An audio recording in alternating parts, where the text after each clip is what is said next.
Merry Christmas, friends. Welcome back to the show. Today, my guest is Edmund Knighton. Edmund is a very deep thinker, but maybe he would say a very deep feeler. So we have a conversation about the dangers of over-intellectualizing the human experience. Edmund has been through many trials and tribulations, from despair and drug abuse in his early years as just a child, all the way through the full journey back to himself and helping others find their sense of meaning and healing in this world. He is a lifelong student of Rudolf Steiner, a philosopher, and he is coached inside of Waldorf education, as well as led many people whom I respect, on their life's journeys. Edmund really invites us to explore how we navigate our life's challenges and how we can heal, connect to ourselves and to others through the process, through his very unique blend of Christian mysticism and his spiritual insights. We get into all manner of uncharted territory that we haven't really explored on the show before.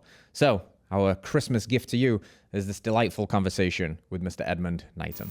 Oh, allow me to interrupt our regularly scheduled programming to remind you that the new year is upon us. And what better way to start 2026 than with Animal-Based 30. AB 30 is our signature program designed to walk you through every step of remembering how to reclaim your birthright to radical health. You're going to have live cooking classes, live training groups. You're going to have coaching support every single step of the way, and share in this experience with a community of thousands of other people on a very similar transformation to yourself. Head on over to animalbased30.com to sign up, and let's kick some butt in 2026. Now, let's get back to the show. Mr. Edmund Knighton, dropping in here. You are a little bit of an enigma, I feel. So before I put a bunch of ideas into your head, I would love to hear from you how you would describe what it is that you do. What it is that I do.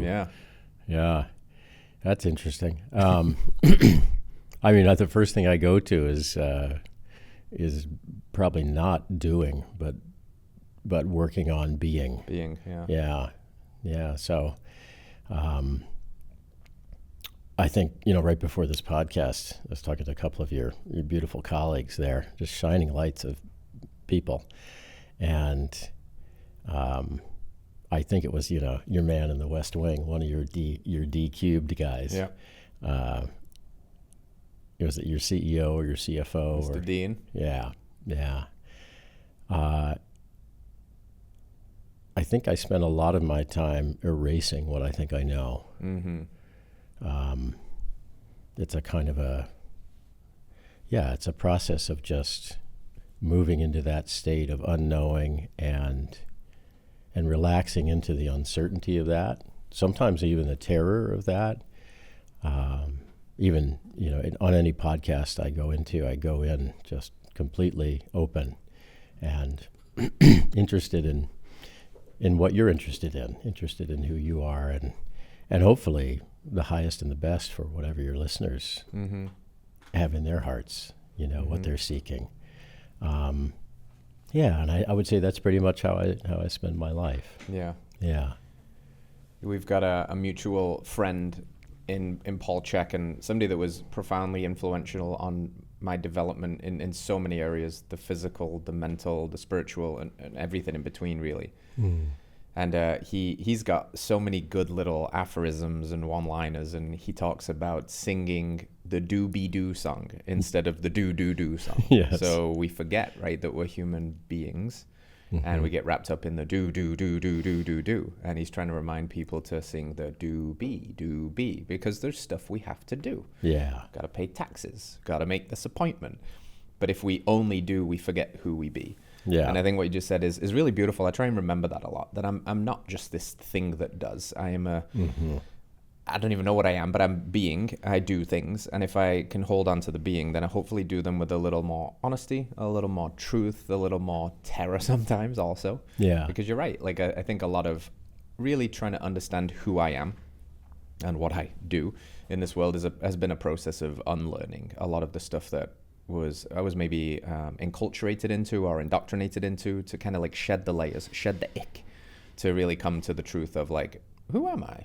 What do I want? I mean, what a profound question, right? There's the famous monk, I'm not sure who it was, but meditated his whole life on that question, like, who am I? Yeah. And yeah, that's a process of unlearning in many ways, right? To then really understand who you actually are. Where did this all begin for you? Has this been a lifelong journey? Did it come through trials and tribulations or a breakdown of sorts? Breakdown for sure.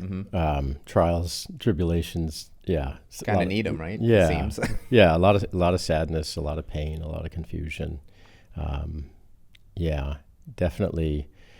I would say it started very early, just because some of the upbringing that I had led me into, as a 9-year-old, having people get me intoxicated and using marijuana. And on the streets of Philadelphia, there's these little containers of stuff that you basically kill about 1 billion brain cells every time you huff it, and it's a wonderful experience for a dumb kid, hanging out on the streets. And so that was something that I had to figure out how to work with and navigate as I got into my teen years.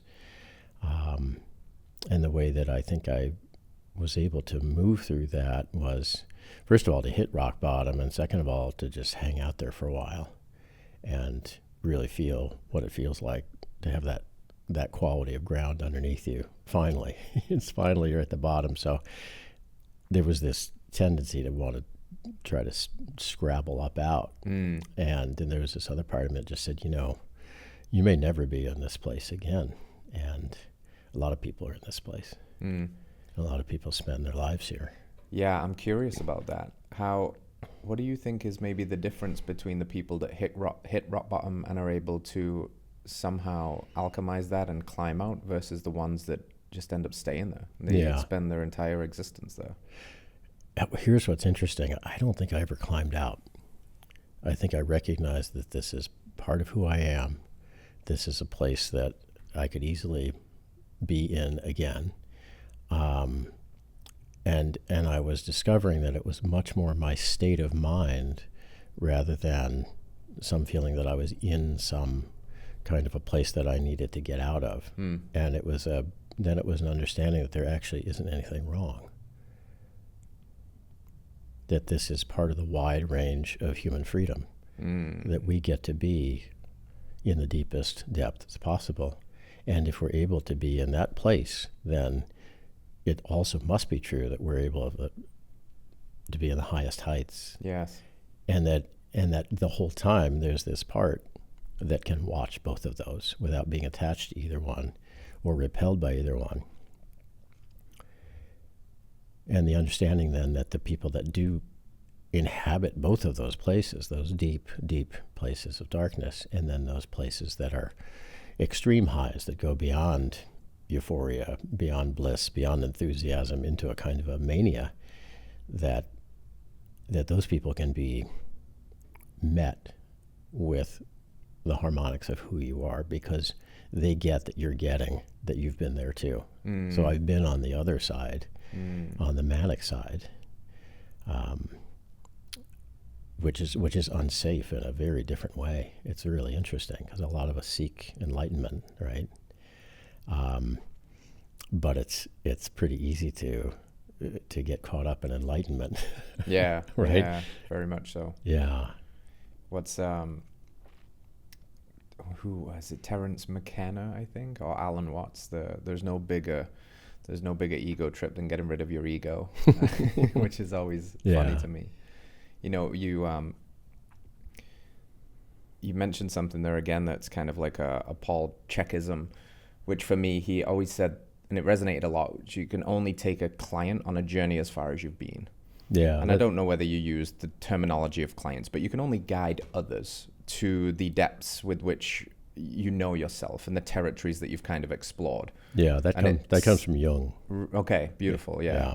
So it sounds like that's an encapsulation of you've had quite a bit of range, let's say. Lots of experience, very low lows, very high highs. Therefore, you can meet people, most people, kind of where they're at, because you're like, oh, I know this territory. Here's some things I've learned along the way to help you, reconcile that and maybe, firstly accept it, I guess. You said something there, like nothing is wrong, which is hard for people to understand sometimes, that it just is. Yeah, and the corollary to that is nothing is right. Right. It just is. It just is. And you use the word know, like I know, and what I would say is my experience is that I feel where they are, and they feel that I feel where they are, and that I'm not afraid of it.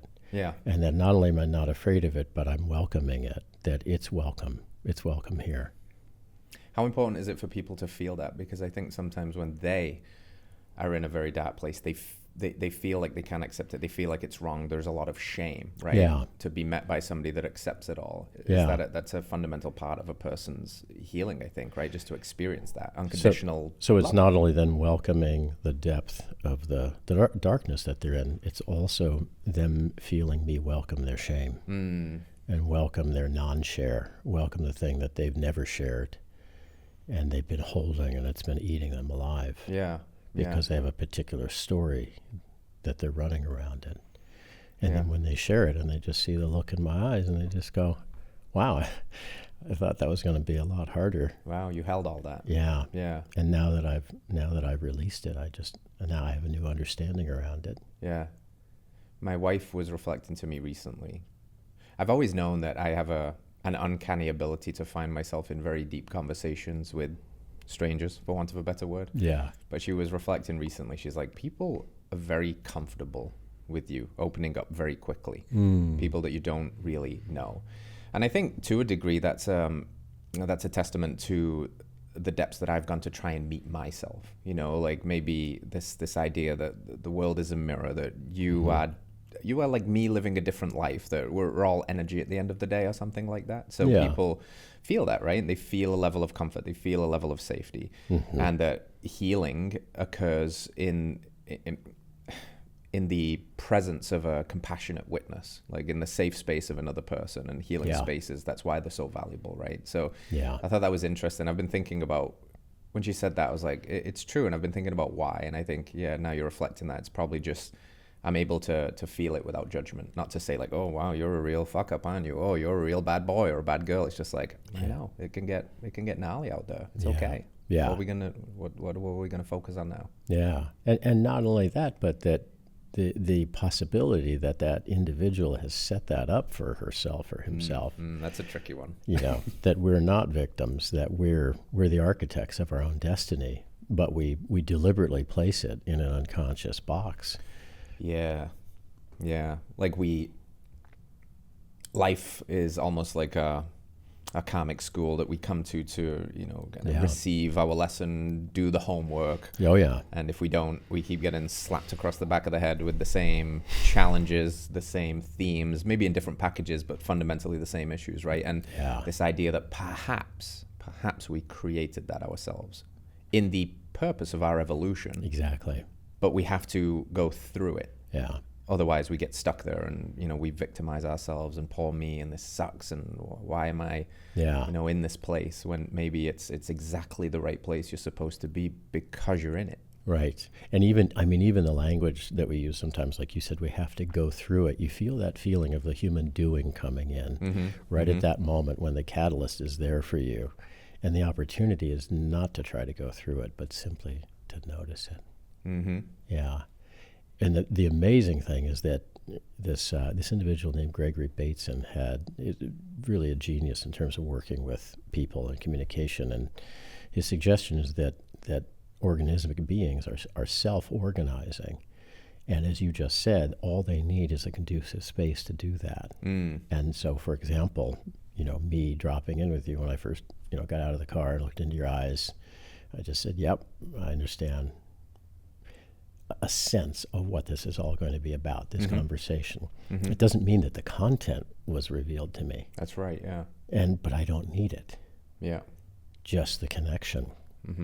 And so the idea that if you give yourself the space not to try to get through it, Churchill said, when you're going through hell, keep going, right? Yeah.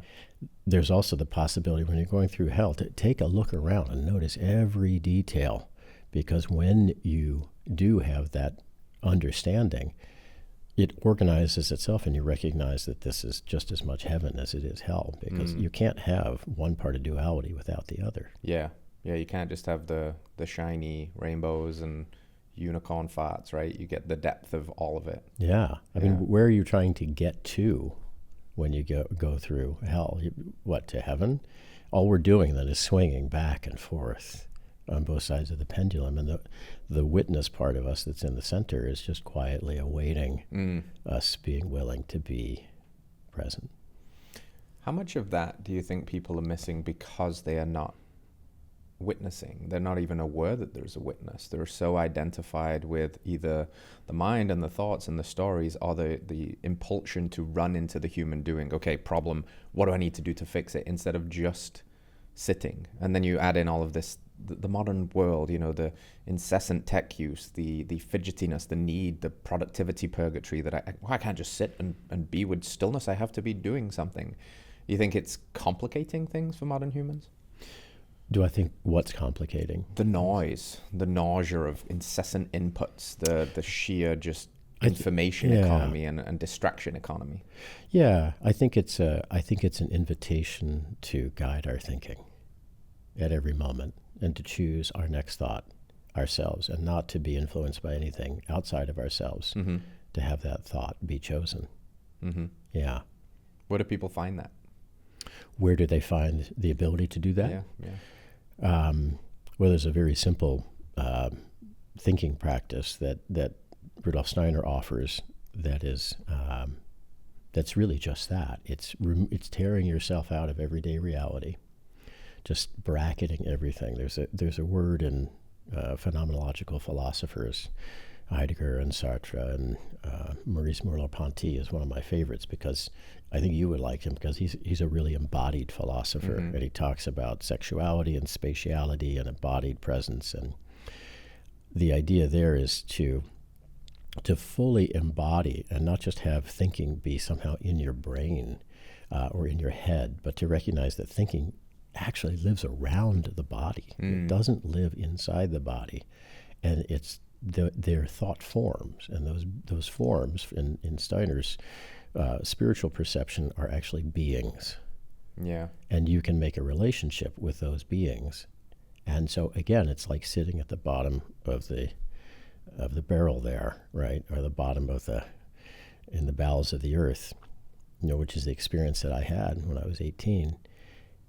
It's this ability to sit with your thinking, and then even to think about your thinking. So it's a metacognitive ability.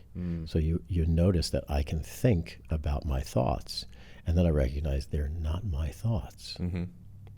These are thoughts that I'm selecting. And to a certain extent, sometimes if I'm not aware, then they're influencing me and selecting me. But I have to have some resonant relationship with, because the thought field is a resonant field, just like, as you said, energy at the end of the day, it's all a singularity.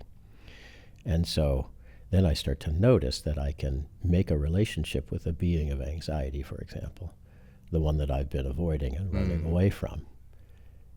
That's weakness. There's no strength in thinking if we're not able to just have that being sit right next to us, feel the nature of that being, the gift that they bring as a stern taskmaster. And in Steiner's estimation, this was 100 years ago now, he suggested that anxiety will be the kind of soup du jour for humanity. Interesting. And so, and literally what the word means is to narrow the focus, to narrow perception until you're almost in your own analysis paralysis. You're just completely wrapped up in yourself. And one of the things that I learned from a discipline called spatial dynamics, which is a spiritual movement exercise. So I was a movement teacher for a lot of years. I guess I'll always be a movement teacher. To help kids bring their spirits and souls into their body, so that their body is being moved by their soul and their spirit much more than their personality or just the drill and rote mechanics of movement, which stultifies the soul. It really just wrenches it into nothingness. It grinds it into dust. And the opposite of that is recognizing that the capacity for movement doesn't come from the body. It doesn't get initiated from the body. It comes from the periphery and moves towards us. These energetic streams you're talking about, which most ancient cultures, and certainly the esoteric components, the people who are awake in each of those cultures perceived those movement streams and called it all kinds of different things. Pneuma, chi, ki, prana, kundalini, intelligent infinity, all sorts of different experiences, all names for the same substance, this ether substance. Yeah. You've mentioned Rudolf Steiner, and I'm very glad you did, because in a way, I feel like I've been absorbing Steiner via osmosis. I've never directly gone to the source yet, but I've been influenced secondhand or thirdhand by Steiner because he's influenced so many of the people that I've listened to and influenced. So tell us a little bit about who Steiner was and why he's been such a both a polarizing figure and a figure for guidance for so many too. Yeah. Well, the first thing I would say is tell us who Rudolf Steiner is. Because when a person dies, my experience of that person is they're even more available to us than they were when they were ensconced in this little beautiful envelope that were in the sacred temple. And so this individual led a number of lifetimes where he was trying to understand how to weave together science, spirituality, and art in a way that people could understand these are all the same thing. That what makes us human is our ability to draw, to paint, to write poetry.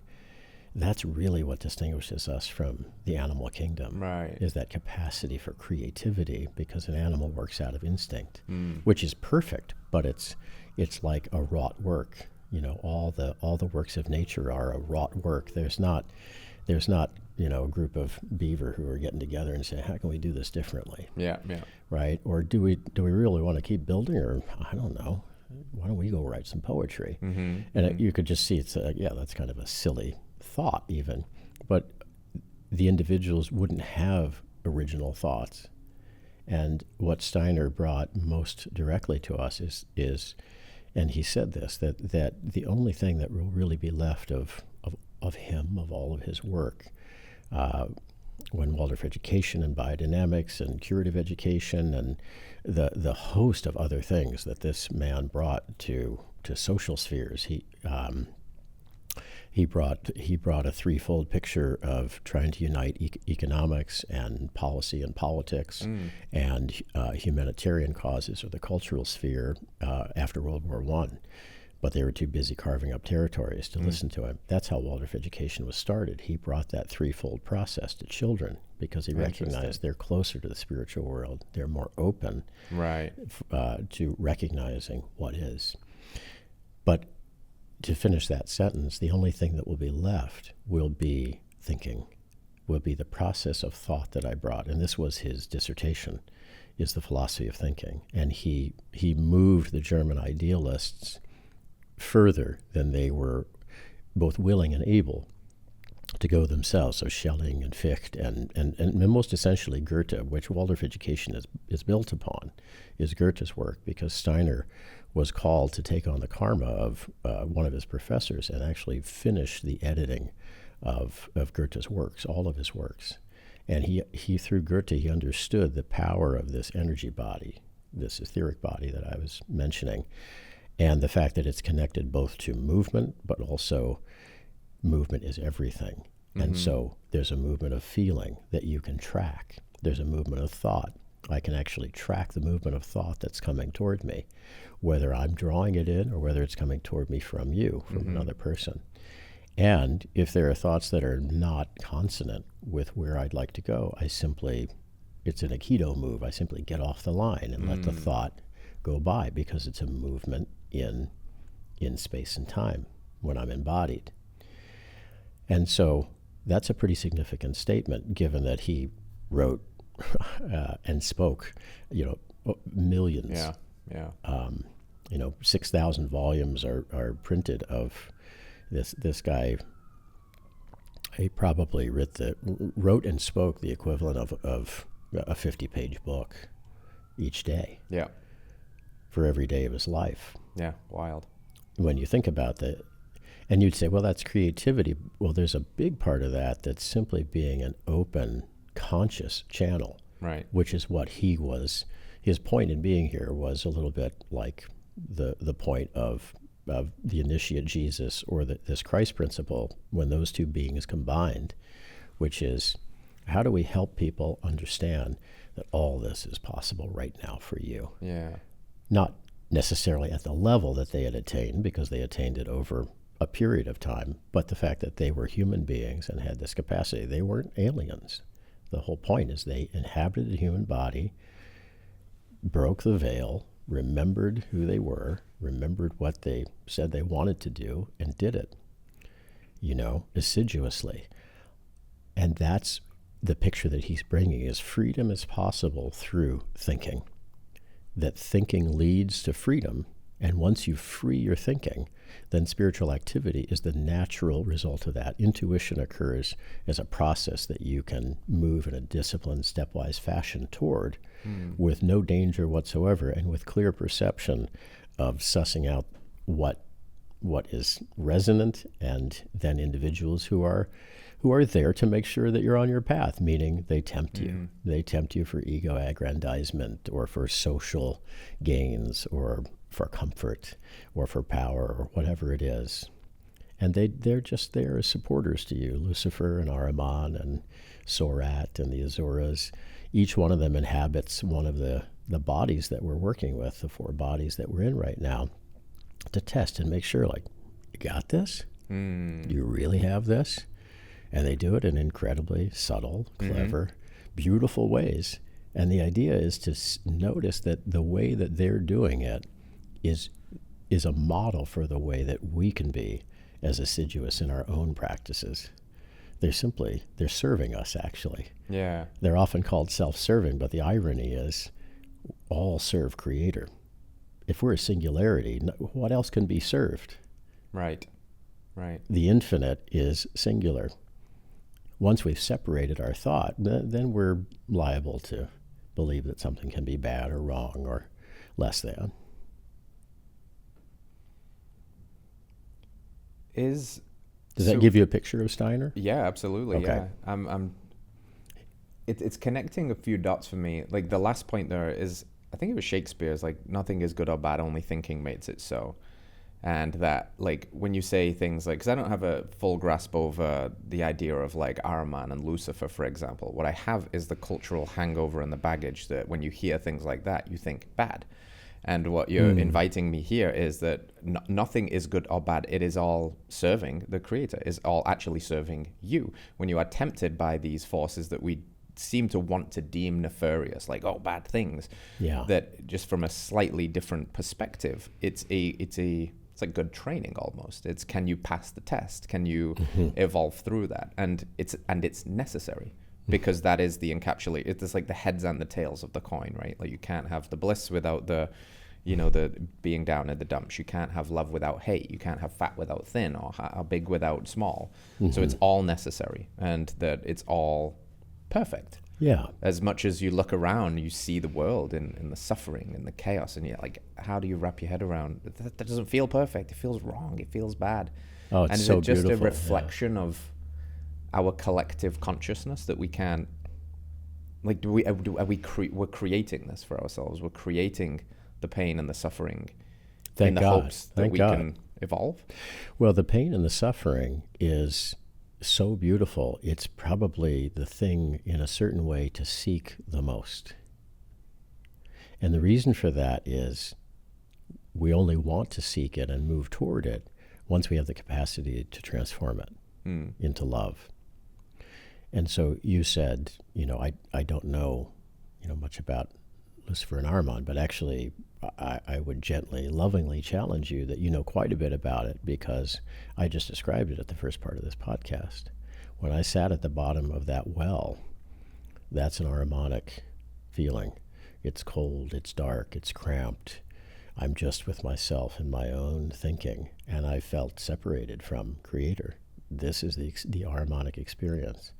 And when a mind gets shut up in itself like that for eons, it is sure of the fact that It is the creator, and it becomes exceedingly clever at continuing to prove that for itself, to reify it.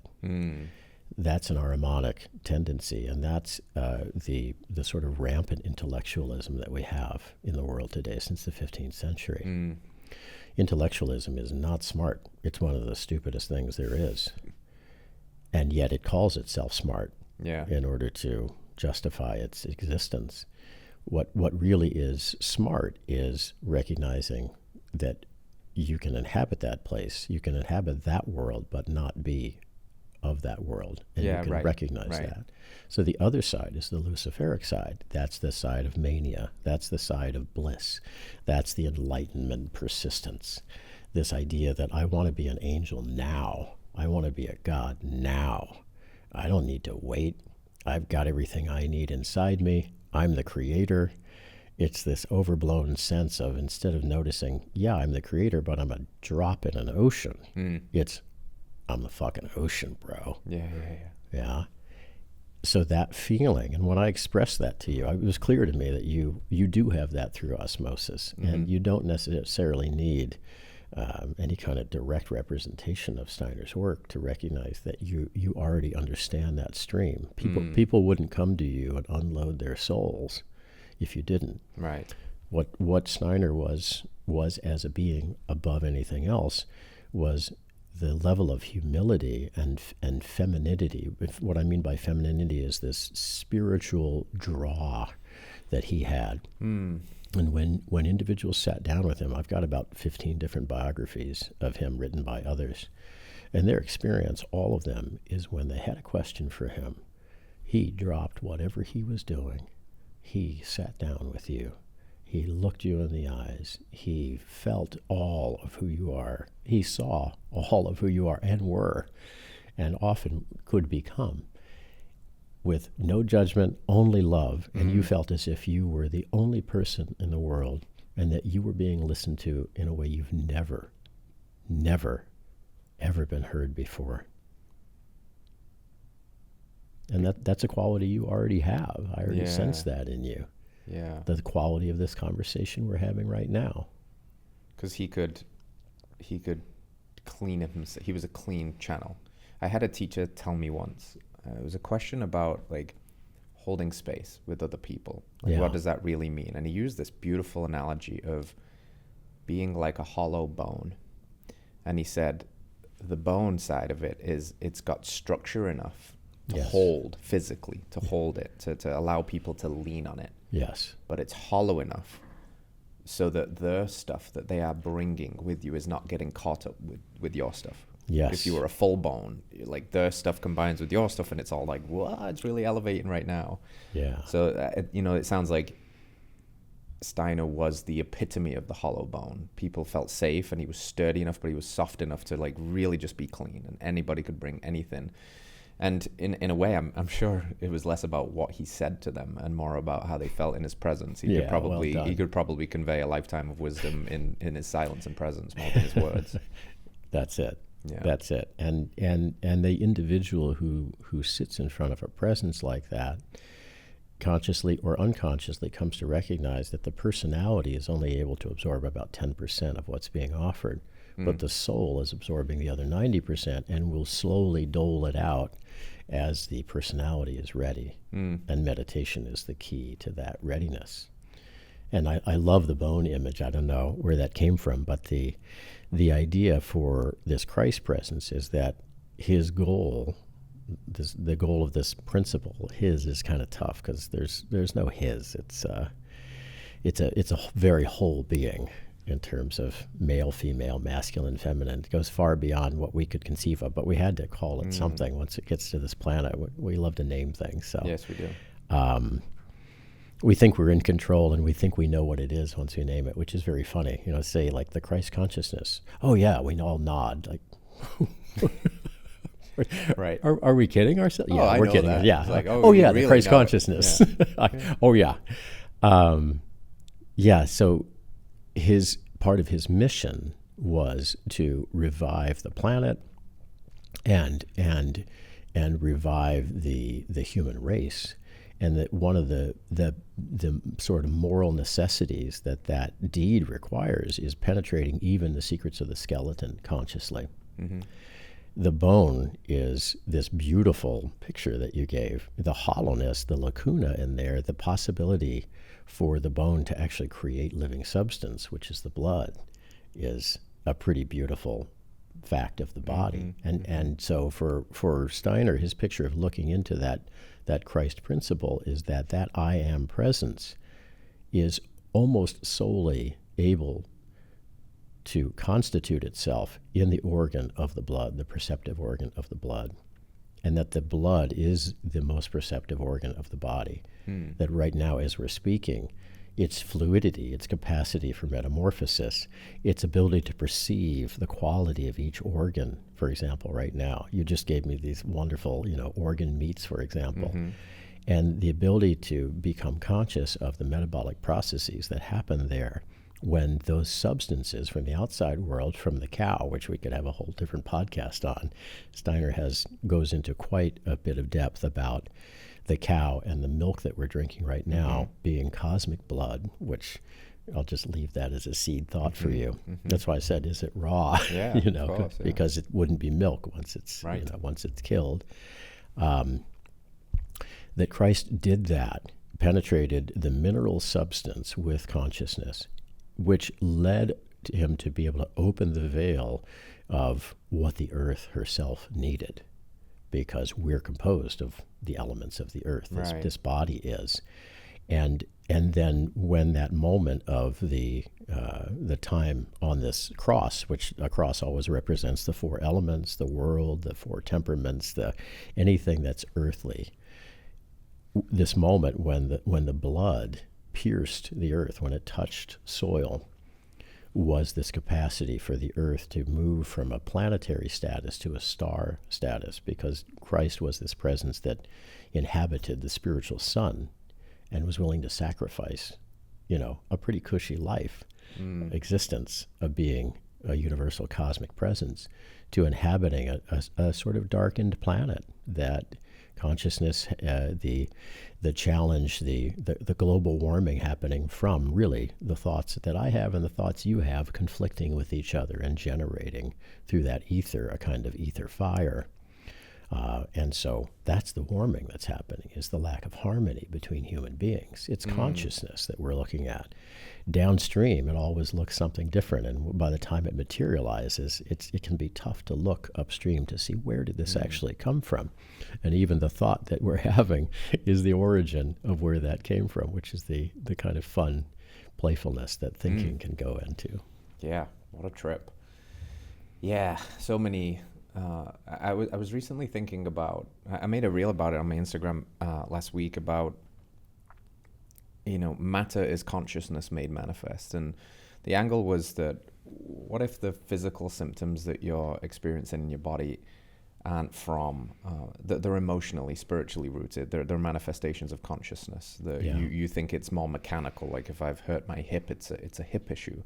But it could have some kind of suppressive element to it.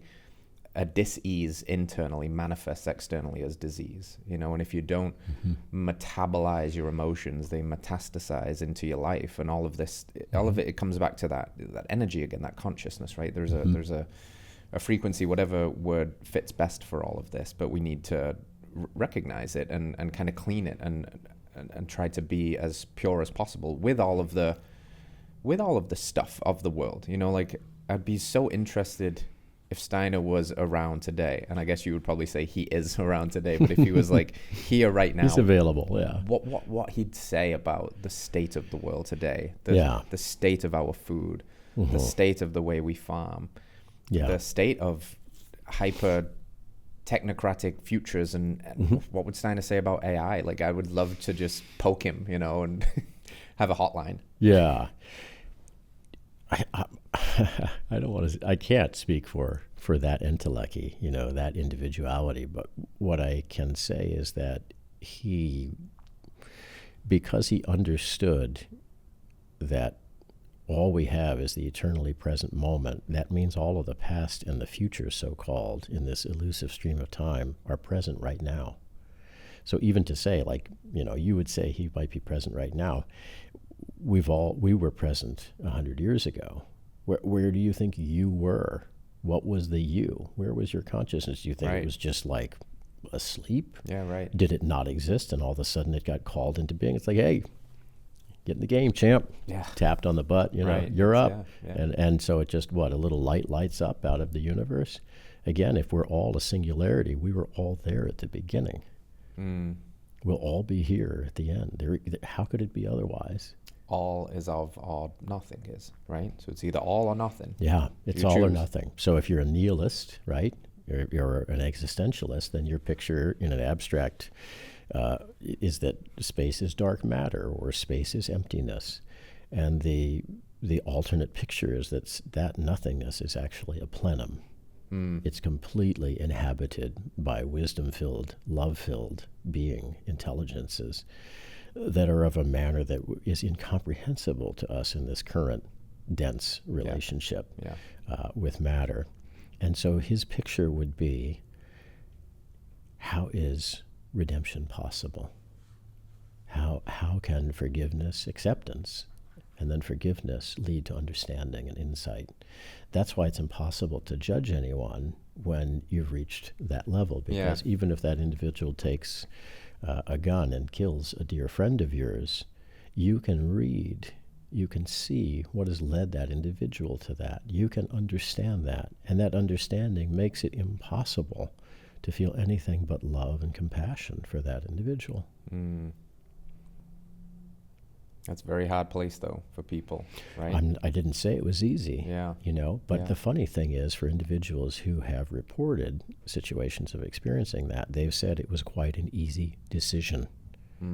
So their thought that they selected was not on the one side, it was on the other. One thought was, I will live in fear and terror of this individual. The other is, I will live to the end of my days and kill his ass, right? I could live in eternal depression about this. So depression's a thought that's just right here.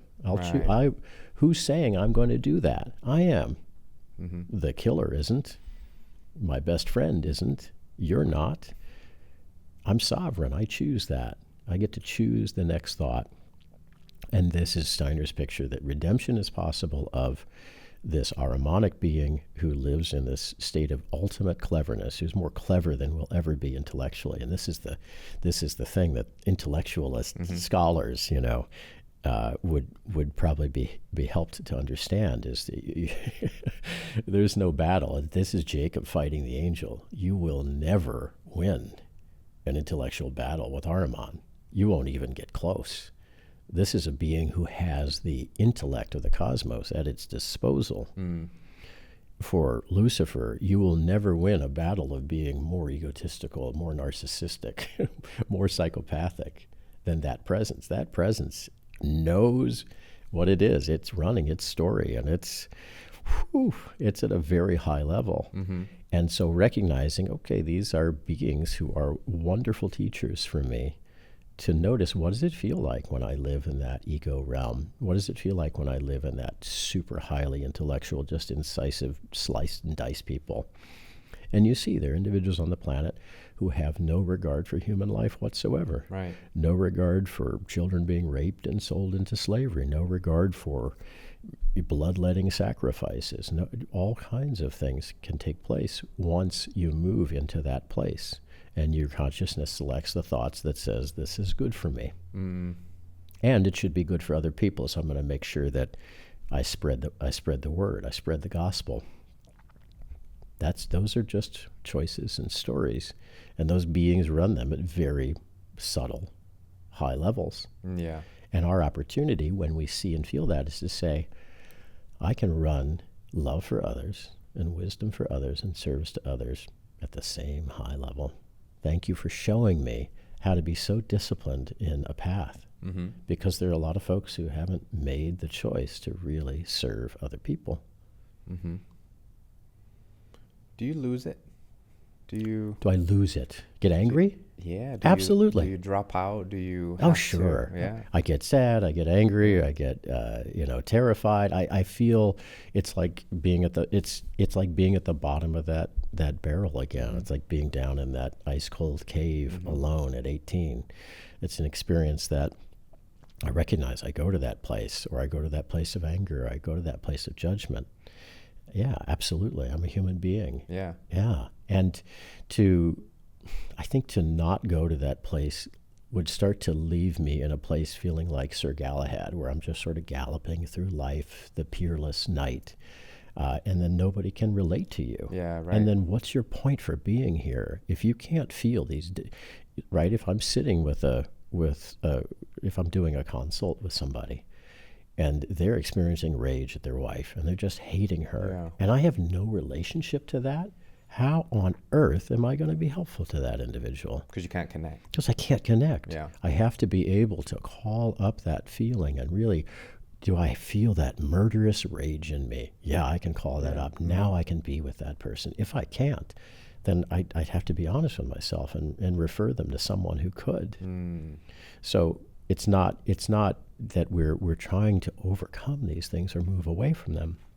It's just simply notice them. Yeah. Yeah. Oscar Wilde said the only way to resist a temptation is to yield to it. And the raw contact would say the same thing, that the full expression of emotion, it to do anything else would be to do basically an act of violence against the Creator. Now, the only reason I wouldn't do that is if my anger were to terrify you, for example. Right. So that wouldn't be in service to you. So I would need to find a way to work with that anger. And in Ra's experience, for example, his suggestion would be to intensify that anger to the level where you see it's actually kind of funny. Yeah. Right? Yeah. So, I just imagine like ripping you from limb to limb and literally just tearing off all four of your limbs and popping your head off and then just jumping up and down on your chest, right? And you're laughing. Yeah. Because you get to a certain level and you just go, right, this is where that leads.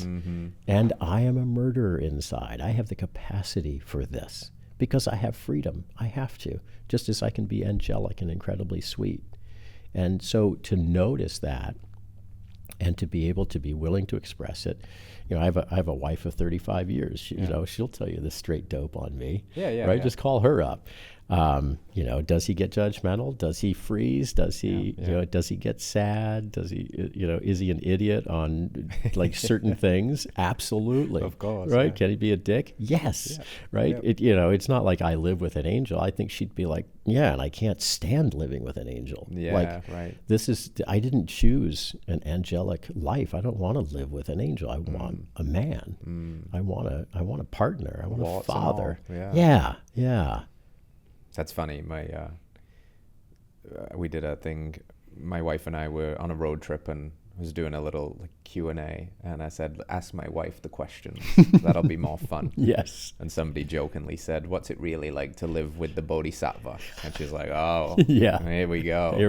Because you guys just get to see what I allow you to see. Right. Right. I see all the stuff. I know how to push the buttons. I know how to push her buttons. It's amazing in that sense. And that's it. I think there's a tension sometimes that I find myself in, of trying to, maybe this is just the intellectualism, right? Like if you're living in your head, you might as well be dead. But it's, this idea that I can feel, like I feel all of the feelings. I feel the depth and the sadness and the anger sometimes and the righteousness. And then this voice like that's back there somehow that is also saying, and it's perfect.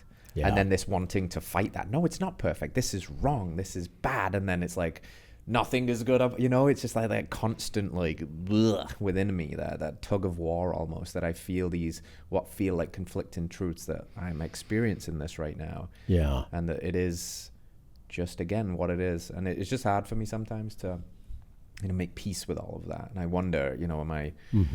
Is this spiritual bypassing? Is this, not feeling and taking full responsibility for it and all of that stuff? And then I realized that the only thing I can really do is feel it as honestly as I can feel it and try to alchemize it, as I think what you was driving at, right? Like, Yeah, I do mean, something with I it. gave you Ra's picture that you can take an emotion to its logical extreme until it becomes just silly. Yeah, yeah. I'll give you Steiner's picture because I think it addresses a lot of what you're asking for yourself. But I do think a lot of people experience this. Like when I'm experiencing something, is this mine? Yeah. Right? Or is it yours? Right? Or is it coming from, the world ether or something like that? And the response that I would suggest is, does it matter? Because if we're all one, then in the end result, yeah, it's yours, it's not yours, it's everyone's, it's his, it's hers. But what's happening is that what's happening. And so for Steiner, his suggestion is to feel that as fully as possible, and at the same time to bring its complement, to bring its so-called opposite into play. So when you're feeling that kind of sadness, it's not that you spiritually bypass it. You don't try to do anything with it or to it. You actually don't even try to gain insight around it, which is an interesting possibility because that brings you into your head. Yeah, it does. You just honor it. And at the same time, you bring this feeling of joy alongside yourself. And so now you have sadness and you have joy. And again, we recognize, there's this part of me that's noticing both of these rather than like, I am sad, so I identify with it. That's my role now. Yeah. It's there is sadness, there is joy, and there is a witness. There is a third part that's watching both of these things play out around this person we call Edmund. Now I have this intimate distance with myself. I have the capacity to notice that I'm the noticer, and I can be the experiencer of both of these things, or neither of them. So that's where thinking, again, leads to freedom. It's this balancing. But the important thing here is to recognize when you feel joy, feel sadness. Yeah. So bring sadness, bring the so-called negative or limiting emotion when you feel the so-called positive emotion, until you recognize that's all a fallacy too. There's no positive, there's no negative. Joy is just joy. Fear is just fear. They're all teaching devices that we have offered ourselves in order to evolve. So how could that be positive or negative? It's just learning. It's all learning. Yeah.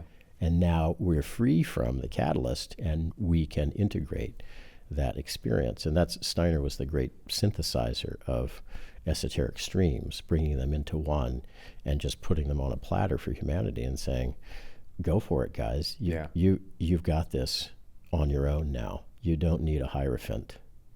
You don't need an outer Christ. And there's no such thing anyway. Like nobody's coming to save you, and you don't need saving. Nothing's broken. Nothing ever has been broken. Yeah. So there's nothing to fix. Just be present. And your presence is all. As you said, other people heal themselves in your presence. Yeah. Other people teach themselves new things in your presence. You're not teaching. You're not healing. And we're no longer under the illusion that one being is needed as an intercessory to initiate another. Yeah. That self-initiation is the soup du jour. I love that. Yeah. That's a really wonderful realization when you can find it and it finally clicks and you feel it. Feeling is believing, not just the heady principle of like, what do you mean nothing is broken? This is obviously broken, but that implies that, it's bad, it's wrong again. And this feeling like, oh, if nothing is broken and it just is what it is, and there's this like harmony and acceptance and presence, that then the quote unquote solution reveals itself, and you just start to figure itself out in a way. And it's wonderful. I've had a few light bulb moments like that in life where it isn't bad, it's not broken. It's just meet it with the presence that's required, and the next little breadcrumb reveals itself, and then you follow, and all of a sudden you're out of it, and you alchemized through it, and what you went through grew you, and all of that fun stuff, and that's wonderful. I'm curious what you would say and what your perspective on the physical body is. I think we've talked a lot about, this might be in the mental, spiritual, emotional realm. Like, what is your philosophy and philosophies of other teachers that you've experienced through the importance of keeping the physical in good order with things like high quality food, with things like movement, with not letting yourself go in the realm of becoming gluttonous and not exercising, not doing healthy practices. How much of that is intricately tied to the ability to tap into these inner worlds and outer worlds too?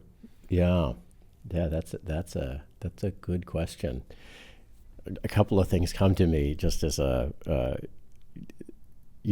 whole idea of if you're going to be gluttonous, then be gluttonous, but do it mindfully. Because a lot of what happens in those so-called vices is that we fall asleep to ourselves, and that's the reason it's there's the tendency in the first place. But if we're super mindful of every bite that we're taking, and the fact that we're stretching our stomach now, and getting reflux, and being constipated, and really, really just studying that with no judgment, but noticing what is it that I'm offering myself here? What is the catalyst? Because it's not about the gluttony. It's something that's behind that can reveal itself when you move into the act mindfully. If you don't move into the gluttony with that consciousness, or if you decide that no, I can't do that kind of urge that I have, then it's a little bit like, marrying somebody and wishing that you'd had more sex so that you know what you like sexually before you got married. You're always sort of looking back to go, what if? And so if the soul is truly seeking that experience for some reason, you may end up working with overeaters. That may be part of your destiny. And if you haven't had that experience, how are you going to be helpful to those people? That's right, yeah. And how can you know that you're going to be working with those individuals? I think part of the reason that drugs and sex, I had sex very early, came to me that early. I in hindsight, the personality wishes that it had been different, that there had been love involved, and even a relationship. I didn't have even a relationship with this person. I was a freaking kid.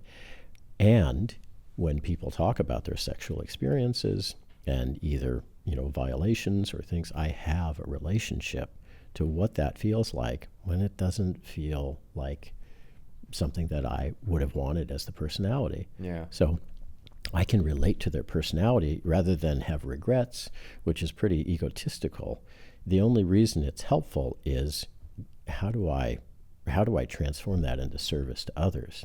And so to turn the attention to now your specific question around the body, Steiner was a developmental sort of evolutionist in terms of his cosmology. And so he had a picture that children, as they move into their bodies, move through certain archetypal qualities. And an archetypal being is a being that has a quality of thinking that is so metamorphic that it's so fluid. We would call it like the corollary for the human being would be neuroplastic.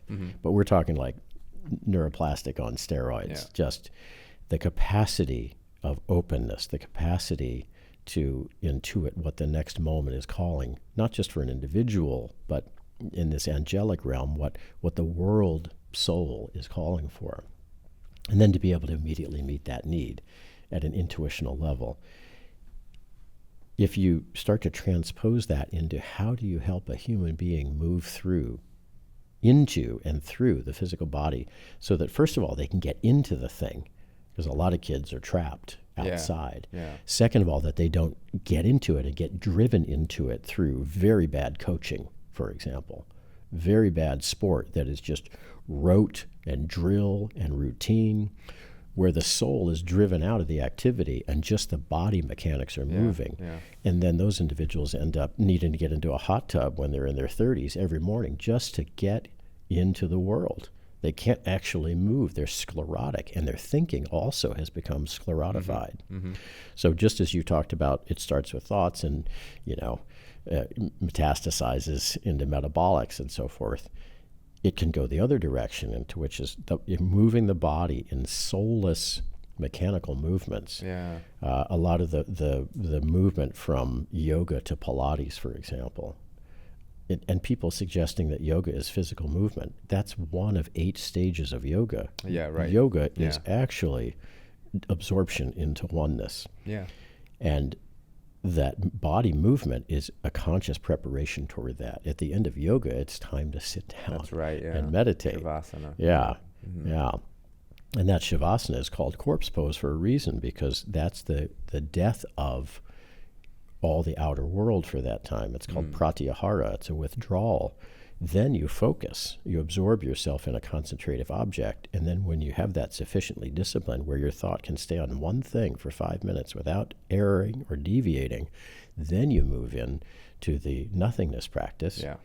And finally, there is the sense of absorption into the one. The one, yeah.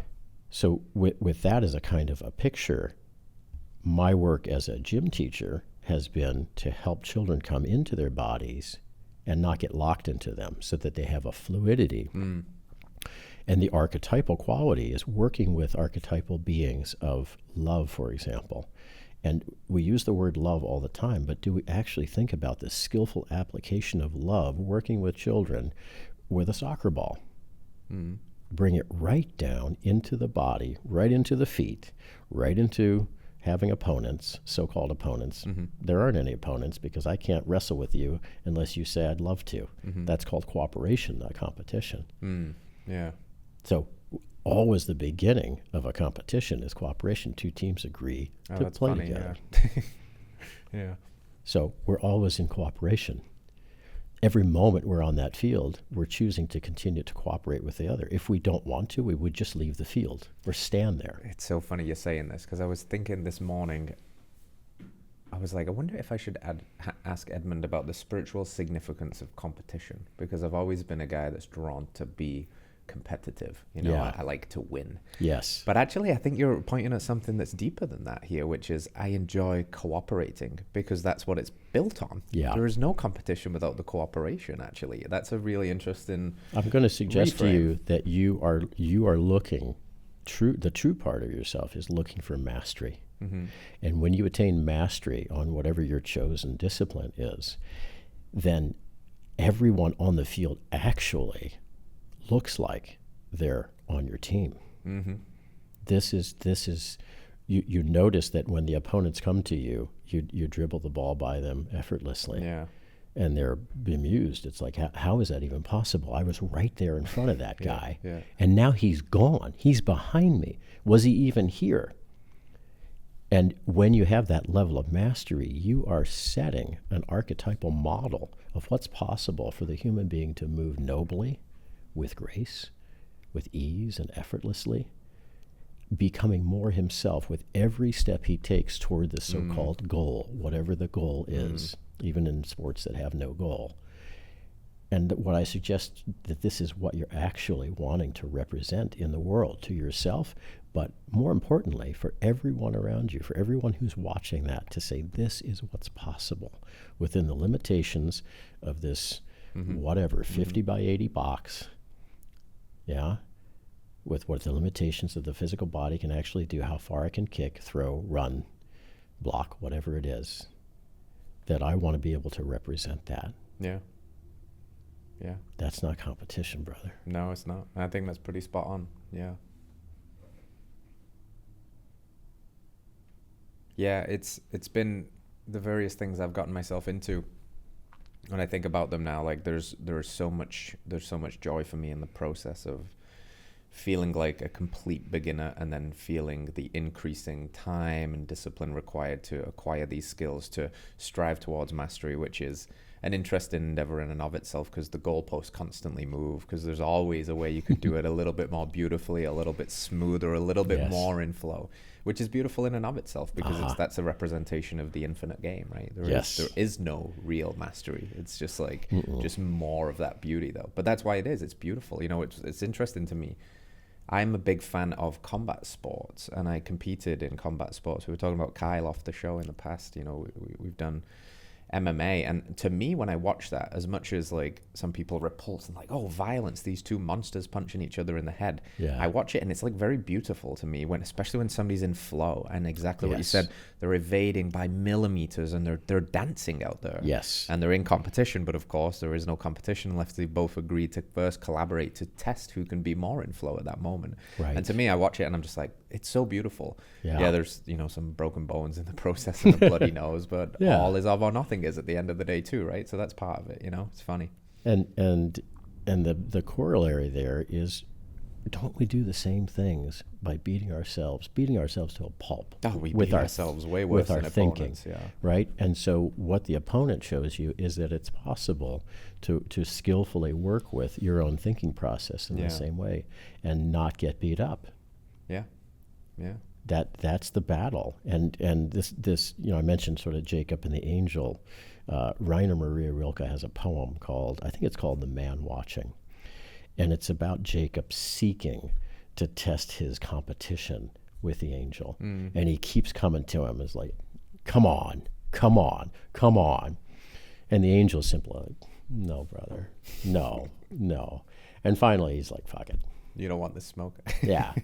He's like, okay. And so at the end of the poem, what Rilke says is, of the human being who finally gets the fight that he's been looking for, he says, this is how he grows, this man, by being defeated decisively by constantly greater beings. That this is how the human being grows. Yeah. Because that's called learning. Yeah, that's it.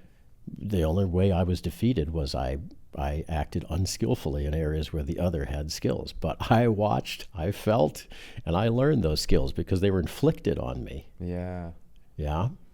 And some of the most painful ass kick-ins are some of the most valuable, right? Yeah. If you can get off the stool and answer the bell and stay in the fight. That's it. Yeah. That's it. And so that is a thing of beauty. Yeah. And yes, it can also be individuals looking to hurt other individuals. Yeah. Individuals who have been hurt themselves who are looking to hurt others. Right. Yeah. Now, is there a possibility for you to come into a situation like that and be a model of transformation that doesn't sink to the level of that energetic vibration that's being thrown at you with every foot, with every fist, with every body pounce?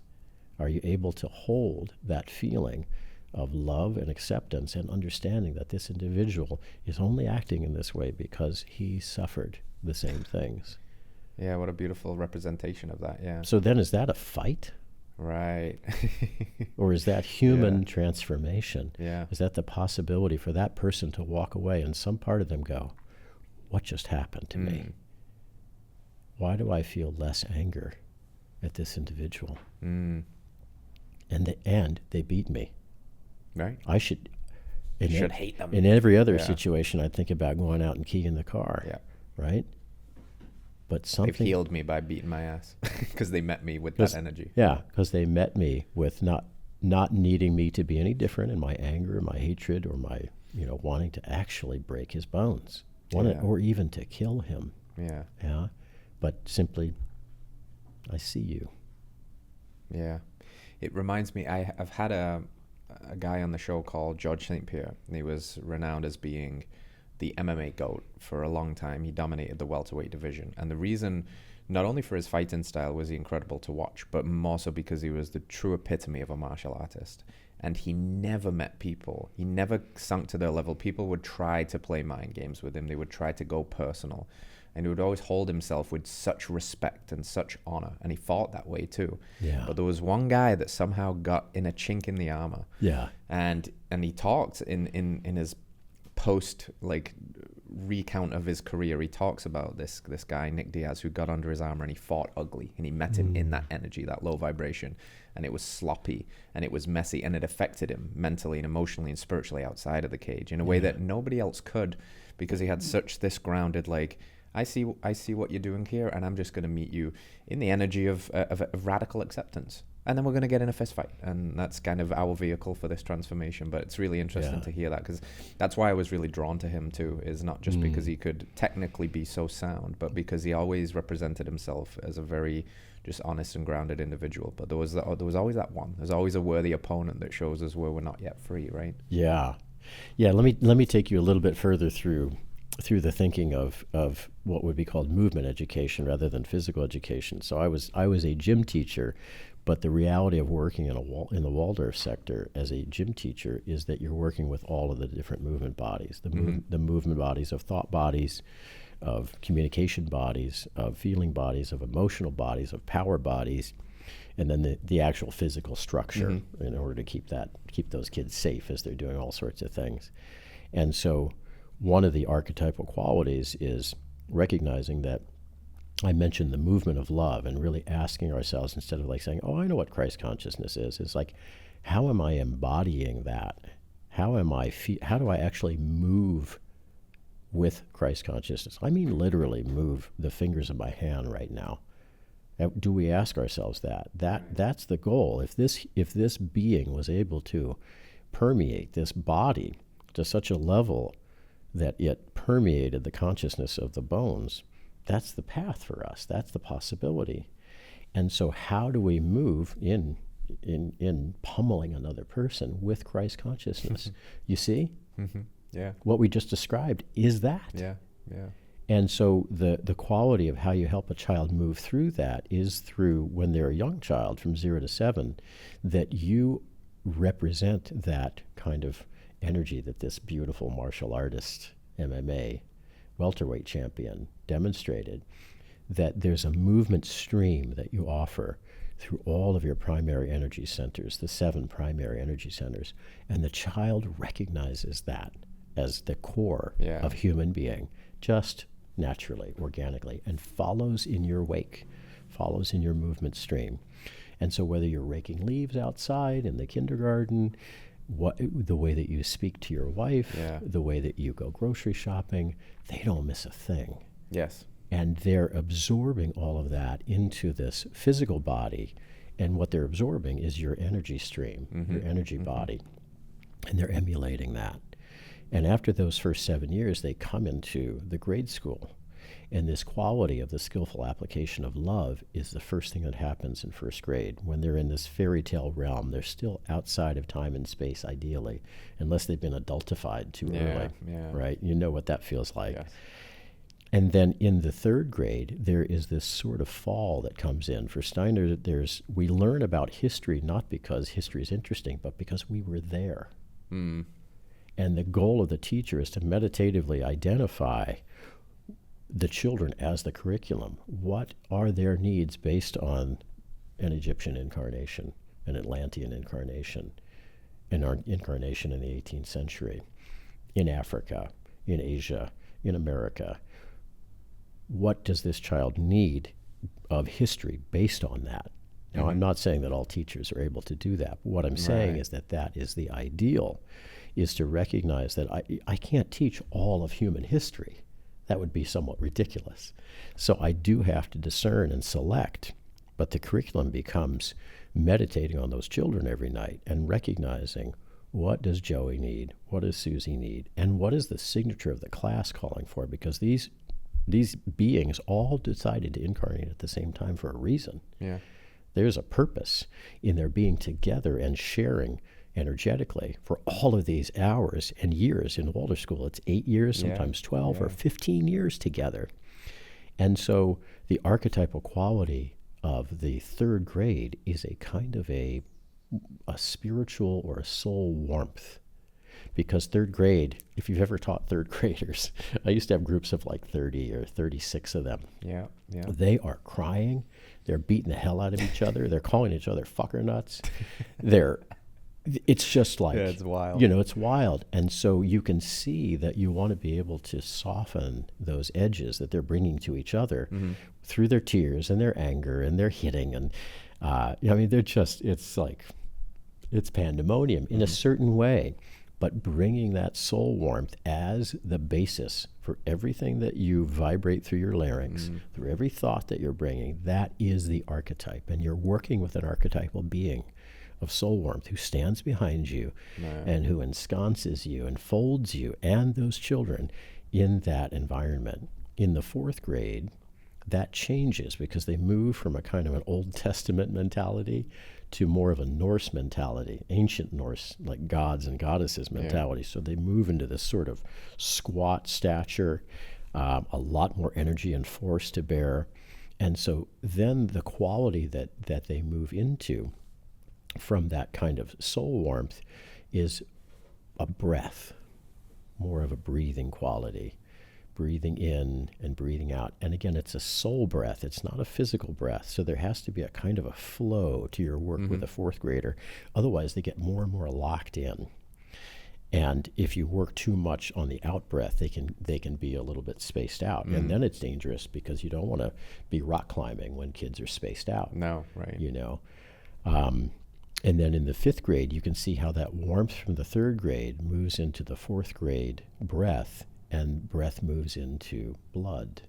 And the fifth grade year, they learn about being a Greek. I teach them to throw the javelin, a real javelin, discus, Greek wrestling, running, jumping. And so they learn about the quality of the ennobled athlete. And the blood shows you that breath moves into blood, so you're still feeling the breath. It's a spatial breath, and this flow of blood. Now they're really starting to come into themselves as a 10-year-old. They've moved through what's called the 9-year change, where they feel like they might be an alien and not part of their family, and they must have been adopted. Like, who are these people?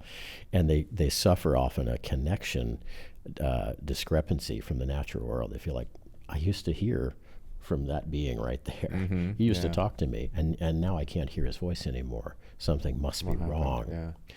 And so then you move from there into the sixth grade, which moves from blood into muscle. So the archetypal being of muscle is something to meditate on for the whole of that. And the time that you're looking at is Rome. And so the archetype is Rome, which is like you stand in the middle of the circle, and here's your 30 friends around you, and they all have balls, and they're going to pummel you. You have one ball to protect yourself, and whenever you receive a ball, you can throw it at one of them. Beat them. What do you got? And you can feel that, yeah? You can feel that contraction and expansion of muscle. In the seventh grade, that moves into more of a Renaissance feeling. So we move from muscle into tendon. And the seventh grade year, for anybody who's ever taught those kids, is a very tender year. It's a feeling of this interstitial, liminal space between this muscle and the bone of eighth grade. So eighth grade, you come fully into the bone, and from a historical perspective, you bring all of modern history. And when I say all, hopefully by this time, the teacher's been with the kids for 8 years, ideally. So he or she understands what these kids need in terms of George Washington's biography. You're not going to tell his life story. And why did you even choose George Washington and not Jefferson, for example? You have to have a loving, living sense of these kids. Right. And so you penetrating into the secrets of the bone until these kids, get exactly, you need to learn that which you need to know. That's why the internet is just a glut of information. Right. But it's not knowledge, and it's not even close to wisdom. Yes. Yeah. Right? There's data. There's 0, 1, 0, 1. There's information. There's knowledge, and then there's wisdom. And so wisdom comes through discernment. Discernment also lets you know which knowledge do I move into myself to then embody it and turn it into wisdom. Because Sophia is the word for wisdom, the Greek word. And Sophia is an embodied presence. So we don't know something until you're completely lived by it. Yeah. And so letting that eighth grade archetypal being inform you of the quality of bone and how is it that I structure in a living way, living bone. You think about like a green stick fracture when you're a little kid and you get hurt. Your bones are bending and it pops like a stick. Right? So there's this flexibility, and you want to be able to return to that flexibility in your thinking when you're working with the eighth grade kids. Then in ninth grade, you move off body into the frontal sphere, the frontal plane. So just imagine climbing El Capitan. That would be an archetypal experience for a ninth grade kid. They want to exercise their will. They want to see what they can do. Otherwise, they're going to be like squirrels, falling all over each other, bouncing into walls. They're just idiots. They're complete idiots. But why? Because you haven't given them what they need, which is the exercise of the will in a very active way. In the 10th grade, that moves into the horizontal realm, which is the heart space. It's the sweet 16 realm. So you want to bring exercises that in a way, exploit or manipulate, and I mean in the most positive senses of those terms, really access that horizontal realm. In the 11th grade, the birth of true thinking comes in. The possibility for true thinking comes into the human being as an individual. That's when they're actually capable of one-on-one relationships, because they've developed all of these other pieces, and they've finally got the third dimension of space, which is the symmetry plane.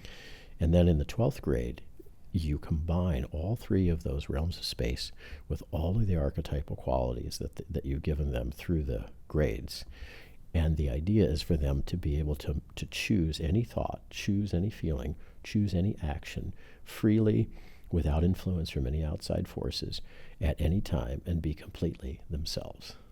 Wow. So that would be my response for one possibility for the body. I have a lot of experiences with the body, but it's so fascinating. I feel like a cliffhanger almost, because there's so much to explore there. But it's infinite, and you can really feel, because for Steiner in particular, he said the physical body is the oldest and wisest body that we have, but also the slowest and the most silent. It's not going to just give up its information easily. You have to be willing to. I'm trying to remember, I think it might have been Rilke who said, those who would seek God are not going to find him in the light of the sunshine. Whoever would really seek to find God's secrets has to stand hunched in tunnels and scrabble by hand, removing these rocks. It's like there is something you've got to be able to. That's Rilke. Rumi says something more like, work, keep digging your well. Water is there somewhere. He says, if you keep digging, then the joy inside will eventually open a window and look out to see who's there. And that's so we're looking. So instead of banging on the door, recognize that it opens from the inside. Beautiful. Beautiful invitation, my friend. As we bring this one into land, I want you to talk just a little bit about being human and what you're doing with a friend of the show, Jared, who's going to come on, and other friends of the show that actually been on that are part of the offerings that you are guiding people through. Yeah, Kyle's one of them. Yes, actually. Kyle is one of them. That's right, Kyle Kingsbury. Paul's been on there a couple of times. This is one of your offerings to the world. What are you creating, and how can people explore a little bit more? Yeah, well, I think a lot of, for example, what we've just talked about today is how do we take the works of, for example, Ra or Rudolf Steiner in this case, and look at specific exercises that we can my whole life has been being a translator. And so when I looked at Rudolf Steiner's work when I was a kid, I was probably 20 years old, and I just recognized I was right at home. But I was also teaching kids how to move physically and spiritually, emotionally, and so forth. And so I took everything that I saw from him and I turned it into games, activities, exercises, in order for them to develop in the highest way possible. And so, like say an example would be that you're in the middle again, but you're not in 6th grade doing dodgeball and having them all throw dodgeballs at you. Now, you're paying attention energetically, since we just mentioned this door metaphor. What we do is we choose one child in a standing circle. They're all facing inward. I say, who's feeling really open today? And a kid raises her hand. I say, so you're going to be the door. The kid who's in the middle is not in the middle. He's way over there, so he can't hear or see what we're doing. I say, the rest of you are wall. So you are practicing being completely closed. You're not open to any outside influence, which is a great spiritual exercise in itself. But they just know that they're practicing wall and not allowing this individual to feel drawn toward them. The door is drawing and trying to encourage that individual energetically to move toward them and open the space. So the person comes back in the middle and can use whatever means he or she has to sense that.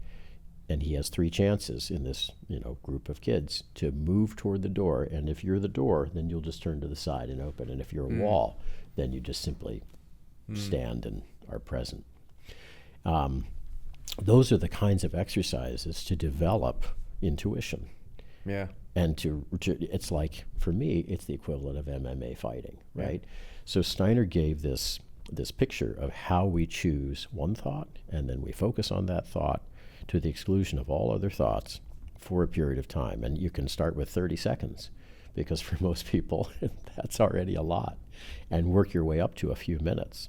And as you're working with that, if you groove it to a certain extent, then you're starting to recognize the quality of thinking, and you're moving upstream, not just from noticing thinking, but noticing moving toward the original thought. And just imagine, what are we talking about there? There was one thought, just like there was one whole human being, both male and female in one. And at a certain point, we decided to diversify experience and to have some fun, and we're deep in it now. So how do we enjoy this experience to its maximum, really leverage it, and remember the original thought, and have both of these be in coexistence in our field? And so we practice these things with different movement experiences, not just in a visualization or a meditation, but using the oldest and wisest member we have, the physical body, to engage in these practices over a 12-week period. We meet weekly. We have these, so-called masters come in and offer their perspectives on their experience. Laird Hamilton, for example, was a beautiful example of that. He came. Victor Wooten was another one that blew my mind. Alex Gray was another one. Wow. And we just have some amazing. I mean, Jared will tell you, because he's had Nawashan. I'm going to mess up her last name. I'm embarrassed about that. But she was so beautiful that we're going to have her back, and Gabby Reese. She'll join us. So these individuals will bring their experiences, and we'll interview them. And the people who are in this group together online are the ones who are able to ask all the questions. And so whatever questions you have for folks like this, then you ask those. Very cool. And in the interim, you do these practices, and then we create a learning community where people come back and go, God, this didn't work, or I didn't have any feeling around this. Did anybody? And we just work in humility and openness, and recognize, like, none of us have gone far, right? We're all in the soup. So let's just share our experiences. Let's share our losses with these. Let's share our wins. Let's inspire each other to deepen the practices of thinking. And then we move into the practices of willing. And then we move into the practices of feeling. And then we harmonize all of them for the last weeks of the group. So that's really the essence of it. And it's probably the deepest work that I do. That sounds absolutely delightful. I might be signing up for it myself, actually. That sounds like a heck of an experience. It is. It's beautiful. I mean, it's such a beautiful group of people, these earnest seekers. Yeah. They're all over the map in terms of age, experience, economic strata. They're just as diverse. And the cool thing is, there's no spiritual or religious anything behind it. Everybody has a different path. And nobody cares. We're here to learn and develop. And so, it's beautiful. It's so nourishing. Edmund, thank you for coming, and thank you for sharing. You've given me a lot of stuff. I was going to say a lot of stuff to think about, but I think a better phrase would be a lot of stuff to feel about. And it's been validating in many ways. It's been challenging in the best way in some ways. It's been insightful. I am already in this conversation. I think I got to listen to this one back. So I appreciate you for coming out, my friend. You bet. You bet. I don't even think. Do you do the Instagram thing or anything like that? Do you? No. No. That's a big flex these days. Good for you, my friend. So being human is where people should go to. Yeah, they'd go to Jared Picard's website. It's we'll get all the links. Be Here Farm and Nature and everything or something like that. But I mean, I just have an email. 10thwanderer@gmail.com. There you if go. people You can want to go reach out to me. old-fashioned. You can send him a messenger pigeon or an email. Yeah, I do work individually with people. I work with couples. Beautiful. I didn't mention any of that. You asked a little bit about my identity. I'm a somatic transpersonal psychologist. So So I know when drop in with people resonate with a messenger the way that they might with you, there's a will, there's a They way. find you. They me. find you. It's They'll true. find you. Yeah, even when I say, sometimes on a podcast I say, no, there's no way to find me. Somebody's like, and yeah, it's like, that's like a clarion call to someone who's a seeker. They're challenge like, accepted. Watch this. Well, thank you, mate. I'm glad I found you. And, Likewise. I look I'm forward glad to Jared put us together. future connections. Thank you very much. Yeah. My friends, stay radical. Have a Merry Christmas. We'll see you all next year, I guess. Peace. All right, friends, thanks for tuning in to another episode of Radical Health Radio. We got a fresh new podcast for you every Wednesday. If you enjoyed the show, consider liking, subscribing, reviewing, and rating us on your podcast platform. It helps to spread this message of radical health. We'll see you next week.